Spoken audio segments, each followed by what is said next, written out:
લક્ષ્ય ન્યૂઝ, એક નજર, એક લક્ષ્ય. સુરેન્દ્રનગર જિલ્લામાં ગ્રામ પંચાયતની ચૂંટણીને લઈને મતગણતરી શરૂ કરવામાં આવી છે. જિલ્લામાં 10 મતગણતરી કેન્દ્રો પર મતગણતરી શરૂ કરાઈ છે. જિલ્લાની 32 ગ્રામ પંચાયતમાં સામાન્ય ચૂંટણી, જ્યારે 9 ગ્રામ પંચાયતમાં પેટા ચૂંટણી માટે મતદાન યોજાયું હતું. સામાન્ય ચૂંટણીમાં 77.52%, જ્યારે પેટા ચૂંટણીમાં 77% મતદાન નોંધાયું હતું. સરપંચ પદ માટે 85 ઉમેદવારો મેદાનમાં, જ્યારે સભ્યપદ માટેના 321 ઉમેદવારો ભાવિનો આજે ફેંસલો થશે. મતગણતરી કેન્દ્રો બહાર સમર્થકો અને ટેકેદારો ઉમટી પડ્યા હતા. વઢવાણ તાલુકા ગ્રામ પંચાયત ચૂંટણીની મતગણતરી મહિલા ITI 60 ફૂટ રોડ, સુરેન્દ્રનગર ખાતે કરવામાં આવી રહી છે. ચુડા તાલુકા ગ્રામ પંચાયત ચૂંટણીની મતગણતરી ચુડા CD કપાસી હાઈસ્કૂલ ખાતે કરવામાં આવી છે.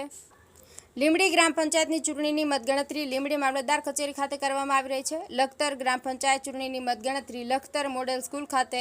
સાયલા ગ્રામ પંચાયતની ચૂંટણીની મતગણતરી સાયલા મામલતદાર કચેરી. ચોટીલા ગ્રામ પંચાયતની ચૂંટણીની મતગણતરી ચોટીલા ઝવેરચંદ મેઘાણી કોલેજ ખાતે કરવામાં આવી રહી છે.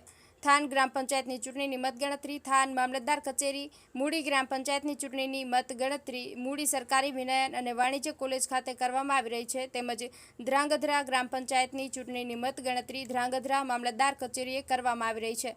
દસાડા ગ્રામ પંચાયતની ચૂંટણીની મતગણતરી પાટડી સુજલમલજી હાઈસ્કૂલ ખાતે કરવામાં આવી રહી છે. બ્રિજેશ ત્રિવેદી, સુરેન્દ્રનગર.